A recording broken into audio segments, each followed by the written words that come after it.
సాధారణంగా ఏడాది 2 ఏళ్లు నిండేటప్పటికీ చిన్నపిల్లలకు మాటలు వచ్చేస్తూ ఉంటాయి.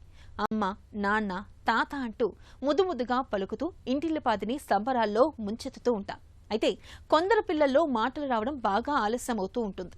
2-3 ఏళ్లు దాటినా మాటలు వస్తున్న దాఖలాలే ఉండవు. ఇలాంటప్పుడు ఆలస్యం చేయకూడదు.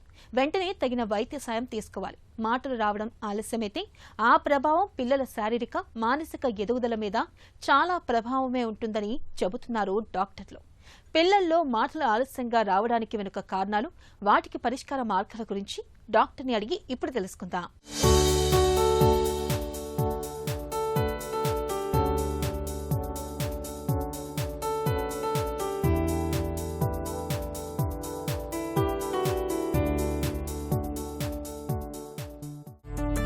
పిల్లలకు సాధారణంగా ఏ వయసు నుంచి మాటలు రావటం మొదలవుతుంది? స్పీచ్ జనరల్గా 1-1.5 సంవత్సరం పిల్లలు ఒక్కొక్క మాటలు మాట్లాడడం స్టార్ట్ చేస్తారు. చిన్న చిన్న మాటలు అంటే ఇప్పుడు అమ్మ అనో, నాన్న అనో, అక్క, తాత, మామ, ఇవి ఒక్క వర్డ్, సింగిల్ వర్డ్స్ అంటాం. 1-1.5 సంవత్సరాల మధ్యలో స్టార్ట్ అవుతుంది. అయితే అంతకంటే ముందే 6 నుంచి 9 నెలల మధ్యలో బ్యాబ్లింగ్ అంటాం. బ్యాబ్లింగ్ అంటే ఇప్పుడు మామ, తాత, బాబా అంటే ఒక్కొక్క అక్షరాన్ని రిపీటెడ్గా చెప్పడం. ఇప్పుడు మామ అంటే ఆ వయసులో మామను పిలవకపోవచ్చు, కానీ మామ అనేది ఒక శబ్దం లాగా పిల్లలకి వాళ్ళకి. అలాగే తాత, దాదా, బాబా, ఇవి బ్యాబ్లింగ్ అంటాం. సో ఇది మనం తక్కువ ఏజ్లో స్పీచ్ మైల్ స్టోన్స్ అని చూసుకుంటే 9 మంత్స్కి మనకు స్టార్ట్ అవుతుంది. 1-1.5 సంవత్సరం మధ్యలో సింగిల్ వర్డ్స్ అంటే ఒక్కొక్క పదం పలకడం స్టార్ట్ అవుతుంది. ఇవి మీనింగ్ఫుల్ వర్డ్స్ అంటాం, అంటే అర్థం తెలుసుకొని చెప్పే మాటలు ఇవి 1-1.5 సంవత్సరం మధ్యలో. 2 సంవత్సరాలు వచ్చేటప్పటికి 2 పదాలు కలిపి చెప్పడం. అంటే ఇప్పుడు అమ్మ, అన్నం అంటే పిల్లవాడు అడుగుతున్నప్పుడు అన్నం కావాలన్నప్పుడు అమ్మ, అన్నం, సో 2 పదాలు కలిపి చెప్పడం. లేదా అమ్మ వాటర్, అమ్మ ఆమ్, ఇలాగా అమ్మ పోదాం, సో 2 మాటలు కలిపి చెప్పడం. 3 సంవత్సరాలు వచ్చేటప్పటికి 3 పదాలు కలిపి చెప్పగలుగుతారు. అంటే అమ్మ బయటికి పోదాం, 3 వర్డ్స్, 3 వర్డ్ ఫ్రేజెస్ అంటాం. 3rd, 4th ఇయర్ వచ్చేటప్పటికి ప్రాపర్ సెంటెన్సెస్ అంటే ప్రాపర్గా ఒక వాక్యం, అంటే ఒక బిగినింగ్, మిడిల్, ఎండ్ ఉండే వాక్యం చెప్పడం అలవాటు అయిపోతుంది. తర్వాత ఏమైనా బయట జరిగిన సంఘటనలు కానీ ఇంకేమైనా ఇన్సిడెంట్స్ అవి నెరేట్ చేయగలగడం, ఒక కథలాగా చెప్పేవి కూడా వస్తుంది 4-5 సంవత్సరాల పిల్లలకి. 2 ఏళ్ల వయసు దాటుతున్నా పిల్లలు ఒక్క పదం కూడా మాట్లాడకపోతే భయపడాలా? 1-1.5 సంవత్సరానికి సింగిల్ వర్డ్స్ చెప్పడం ఖచ్చితంగా రావాలి.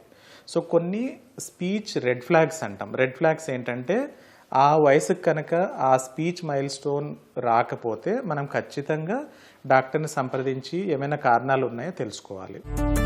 అమ్మాయిలతో పోలిస్తే అబ్బాయిలకు మాటలు ఆలస్యంగా రావటం సహజమేనా?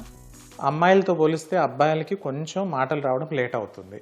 అయితే చాలామంది అనుకున్నట్లు ఒక అపోహ ఏంటంటే ఇప్పుడు 3 సంవత్సరాలు 4 సంవత్సరాలకి అస్సలు మాటలు చెప్పకపోయినా వీడు అబ్బాయి కదా పర్లేదు వెయిట్ చేద్దాం అనేది కరెక్ట్ పద్ధతి కాదు. ఎందుకంటే ఒక 3-4 నెలల గ్యాప్ ఉండడం సహజమే. అంటే ఇప్పుడు అమ్మాయిలు ఉదాహరణకి 1 ఇయర్ కల్లా ఒక్కొక్క వర్డ్ స్టార్ట్ చేస్తారంటే 16 నెలలకు 18 నెలలకు బాయ్స్కి రావచ్చు, కొద్దిగా మార్జిన్ ఉంటుంది. కానీ మరి 3 సంవత్సరాలు 4 సంవత్సరాలు కూడా రాకపోతే మాత్రం ఖచ్చితంగా డాక్టర్ని కన్సల్ట్ చేసి సలహా తీసుకోవాలి. పిల్లల్లో మాటలు ఆలస్యంగా రావటానికి కారణాలేంటి? గ్లోబల్ డెవలప్మెంటల్ డిలే అంటాం. అంటే మాటలతో పాటు అన్ని మైల్ స్టోన్స్ లేట్ అవ్వడం, అంటే నడక లేట్ అవుతుంది, మాట్లాడడం లేట్ అవుతుంది. సోషల్ మైల్ స్టోన్స్ అంటాం, అంటే గుర్తుపట్టడం, ఇంట్లో వాళ్ళ బయట వాళ్ళ అని గుర్తించగలగడం, అన్ని మైల్ స్టోన్స్ లేట్ అవుతాయి. రెండోది హీరింగ్ ప్రాబ్లం. సో వినికిడి కరెక్ట్గా లేకపోయినా కూడా మాటలు ఖచ్చితంగా లేట్ అవుతాయి. మూడోది ఎనీ బర్త్ ప్రాబ్లమ్స్, అంటే ప్రసవ సమయంలో ఏమన్నా బ్రెయిన్కి ప్రాబ్లం అయితే, అంటే ఆక్సిజన్ అందకపోయినా, రక్తం కరెక్ట్గా అందకపోయినా బ్రెయిన్ ఇంజురీ అవ్వచ్చు, దానివల్ల కూడా మాటలు లేట్ అవ్వచ్చు. లేదా పుట్టిన పిల్లల్లో షుగర్ లెవెల్స్ పడిపోయి బ్రెయిన్ ఇంజురీ అయినా కూడా, లేదా బ్రెయిన్ ఇన్ఫెక్షన్స్, మెదడువాపు వ్యాధులు అంటాం. సో ఇవి కొన్ని కారణాలు. ఇవి కాకుండా ఈ మధ్య కాలంలో అంటే గత 10-15 సంవత్సరాల్లో మనం గమనిస్తున్నది ఏంటంటే ఆటిజం. సో ఆటిజం కూడా చాలా ముఖ్యమైన కారణం స్పీచ్ లేట్గా రావడానికి. సో ఒక 90% కారణాలు ఈ 4-5 ఉంటాయి మోస్ట్లీ. మాటలు ఆలస్యం కావటానికి ఆటిజం జబ్బుకు సంబంధం ఉందా?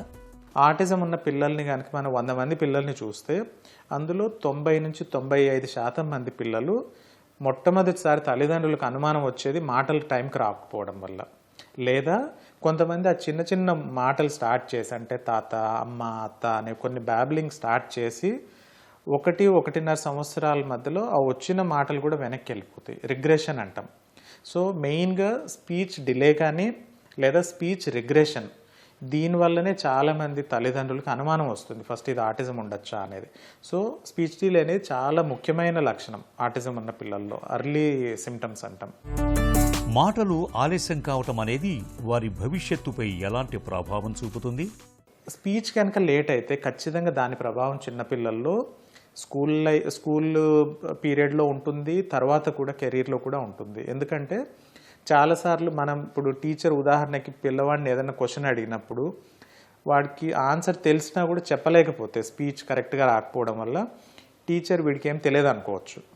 సో అక్కడే ఆ ప్రాబ్లం స్టార్ట్ అయిపోతుంది. అంటే మన ఎడ్యుకేషన్ సిస్టంలో కానీ తర్వాత కెరీర్స్ కానీ కమ్యూనికేషన్ అనేది చాలా ముఖ్యమైన భాగం.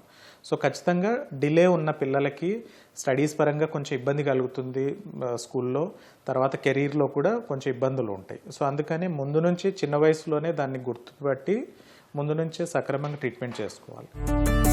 మాటలు ఆలస్యమైన పిల్లలకు చికిత్స ఎలా ఉంటుంది? స్పీచ్ థెరపీ అంటే ఏంటి? ఇప్పుడు మాటలతో పాటు నడక కూడా లేట్గా ఉంది, లేదా తల చిన్నగా ఉంది, పెద్దగా ఉంది, లేదా ప్రసవం సమయంలో ఏమన్నా ప్రాబ్లం అయ్యి ఉండొచ్చు అనిపించినప్పుడు బ్రెయిన్ స్కానింగ్ చేస్తారు. సో కారణం ఏముండొచ్చు అనేది, లేదా ఏమైనా మెదడు వాపు వచ్చింది, లేదా తలకు అంతకుముందు ఎప్పుడైనా గాయాలు తగిలాయా, సో కొన్ని టెస్టులు చేసుకుంటాం. బ్రెయిన్ స్కాన్ కాకుండా వినికిడి టెస్ట్ చాలామంది పిల్లలకి అవసరం, హీరింగ్ కరెక్ట్గా ఉందా లేదా. ఇవి కాకుండా ఇంకా ఒక్కొక్క చైల్డ్కి వాళ్ళకున్న లక్షణాలను బట్టి వేరే టెస్టులు కూడా ఏమైనా అవసరం పడవచ్చు. సో టెస్టులు చేసిన తర్వాత కారణం ఏదైనా నిర్ధారణ అయ్యి మనకు దానికి ఏమైనా ట్రీట్మెంట్ ఉంది అంటే దానికి సంబంధించి మెడికల్ ట్రీట్మెంట్ జరుగుతుంది. దాంతోపాటు స్పీచ్ థెరపీ అనేది చాలా ముఖ్యమైన భాగం ట్రీట్మెంట్లో మాటలు లేటుగా ఉన్న పిల్లల్లో.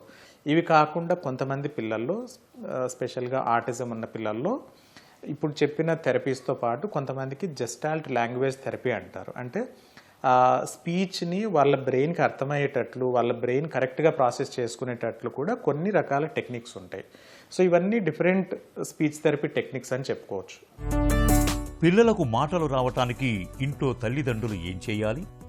2 సంవత్సరాలు నిండే వరకు స్క్రీన్ ఎక్స్పోజర్ వద్దండి, టీవీ, ఫోన్ను పిల్లలకు చూపించొద్దు 2 సంవత్సరాలు నిండే వరకు.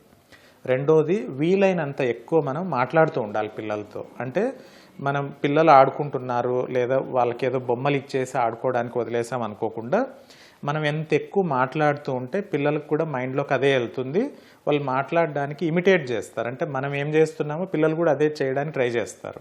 చిన్నపిల్లల బ్రెయిన్ ఎన్ని లాంగ్వేజెస్కి ఎక్స్పోజ్ అయితే చిన్న పెరిగే ఏజ్లో, అంటే మొదటి 4-5 సంవత్సరాల వయసులో ఎన్ని లాంగ్వేజెస్ కనుక వాళ్ళు ఎక్స్పోజ్ అయితే అన్నీ నేర్చుకునే అవకాశం ఉంటుంది. అయితే ఒక జాగ్రత్త గుర్తుపెట్టుకోవాలి ఏంటంటే మాటలన్నీ కరెక్ట్గా సక్రమంగా టైంకి వస్తున్న పిల్లల్లో 2, 3, 4 లాంగ్వేజెస్ వాళ్ళు ఎక్స్పోజ్ అయినా అన్నీ నేర్చేసుకుంటారు. కానీ మాటలు లేట్గా ఉన్న పిల్లల్లో బిగినింగ్లో ఒక్క లాంగ్వేజ్తో స్టార్ట్ చేయండి, అది తెలుగు కావచ్చు, ఇంగ్లీష్ కావచ్చు, హిందీ, ఒక్కదాంతో స్టార్ట్ చేసి కొంచెం లాంగ్వేజ్ స్పీచ్ అది డెవలప్ అయిన తర్వాత కొత్త లాంగ్వేజెస్ ఇంట్రొడ్యూస్ చేయొచ్చు. పిల్లల్లో మాటలు ఆలస్యం అవుతున్నప్పుడు ఎదురయ్యే ఒత్తిడిని తల్లిదండ్రులు ఎలా అధిగమించాలి? మాటలు కొంచెం లేట్ అవుతున్నా కూడా ఒక 2-3 నెలలు లేటు, 6 నెలలు లేట్ అంటే పర్లేదు, మనం వెయిట్ చేయొచ్చు. ఇంతకుముందు చెప్పినట్లు జాగ్రత్తలు తీసుకోవడం. లేదు చాలా లేట్ అవుతుంది అంటే ఖచ్చితంగా పిల్లల డాక్టర్ని కానీ న్యూరాలజిస్ట్ని కన్సల్ట్ చేసి మన ఏమన్నా కారణం ఉందా, మనం ఇంటి దగ్గర ఏం చేయొచ్చు, ట్రైనింగ్ ఎలా చేయాలి, ఇవి సలహా తీసుకోవడం. సో ఒత్తిడి అనేది సహజమే, కానీ మనం అర్లీ ఏజ్లో అంటే చిన్న వయసులోనే వాటికి డౌట్ వచ్చినప్పుడు మనం గుర్తుపట్టి వాటిని ట్రీట్మెంట్ చేసుకుంటే అంత ఇబ్బంది ఉండదు. పిల్లలు చక్కటి ఆరోగ్యంతో ఎదగడానికి మాట ఎంతో కీలకం. పిల్లల్లో మాటలు రావడం ఆలస్యం అవుతున్నప్పుడు, 2 ఏళ్లు దాటినా మాటలు పలకలేకపోతున్నప్పుడు వెంటనే వైద్య సాయం పొందాలి. అవసరమైతే స్పీచ్ థెరపీని ఇప్పించాలి.